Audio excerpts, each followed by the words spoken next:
इस समय हम मौजूद हैं मैनपुरी लोकसभा सीट पे। डिंपल यादव जी हमारे साथ इस समय मौजूद हैं और बहुत मेहनत कर रही हैं, अलग अलग गांव में जाकर के चुनाव प्रचार कर रही हैं। मैम, न्यूज़ नेशन में बहुत बहुत स्वागत है आपका। Thank you so much. Ma'am, ये बताइए कि मैनपुरी में हम अलग अलग जगहों पे गए हैं और इस बार हम देख रहे हैं कि चुनाव प्रचार में आप काफ़ी ज़्यादा समय दे रही हैं। अभी आपके ही विधानसभा में योगी आदित्यनाथ आए हैं और जहाँ पे सबसे ज़्यादा आपका वोट माना जाता है, क्या लगता है कि चुनावी मुकाबला टफ होगा इस बार 2024 में? मैं समझती हूँ अब लोग समझ गए हैं कि ये दबाव की राजनीति का दौर का अंत अब होना चाहिए। जिस तरह सभी समाज के लोगों को डराया जाता है, धमकाया जाता है और एक तरह का दबाव बनाया जाता है, तो मैं समझती हूँ कि लोग इससे जागरूक हैं। और जो हमारी मूलभूत जो हमारा मुद्दा है वो है कि युवाओं को रोज़गार और नौकरी नहीं है। किसान हमारा नाखुश इसीलिए है क्योंकि दिन भर वो मेहनत करता है, महंगाई के कारण उसकी जो आमदनी है वो आधी रह गई है और इसी के साथ रात को उसको अपने खेतों की भी सुरक्षा करनी पड़ती है।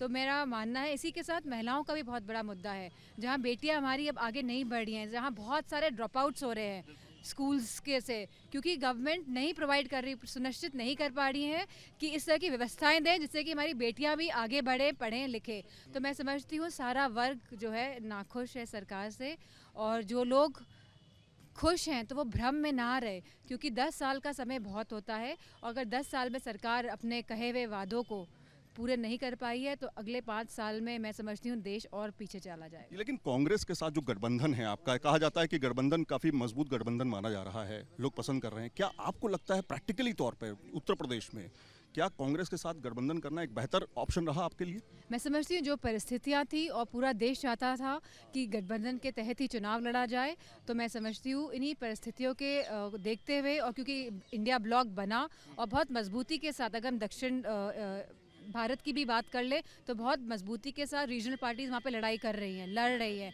और बहुत अच्छे नतीजे आएंगे। और मैं समझती हूँ कि गठबंधन और इंडिया ब्लॉक और समाजवादी की सरकार बनने जा रही है। अच्छा, आपको 3 लाख से ज़्यादा, 2,88,000 से ज़्यादा पिछली बार जीत हासिल हुई थी, अगर देखें 2022 के बाई इलेक्शन में। क्या आपको लगता है इस बार की जो लोकसभा सीट है उस पर लोग आपको बेहतर तरीके से चुनेंगे या फिर एक टफ मुकाबला देख रही हैं जयवीर के साथ में, क्योंकि वो विधायक हैं इस समय? लोग नहीं चाहते कि दबाव की राजनीति हो मैनपुरी में, क्योंकि मैनपुरी समाजवादी विचारधारा का सूत्र रहा है। यहाँ के लोग समझते हैं कि विकास कैसे होता है, लोगों को सुविधा, सहायता, चाहे वो हेल्थ, वो स्वास्थ्य से रिलेटेड हो, चाहे वो शिक्षा से रिलेटेड हो, चाहे वो सड़कों से रिलेटेड हो, चाहे वो बिजली का हो, तो ये सब लोग जानते हैं, अनुभव कर चुके हैं इस बात का। और 10 साल का शासन और 7 साल का प्रदेश का शासन का भी अनुभव हो गया है।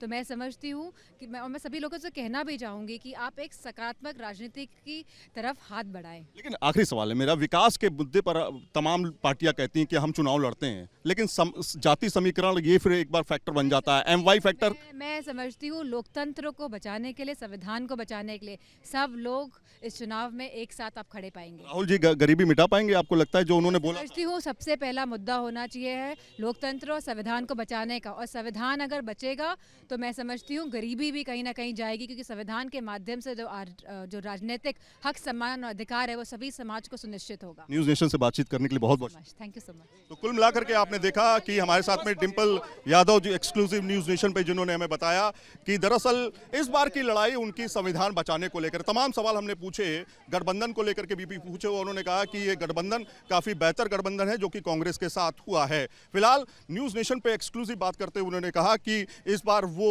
बड़े मतों से जीतने जा रही हैं। संदीप सिंह के साथ सैयद आमिर हुसैन, न्यूज़ नेशन, मैनपुरी।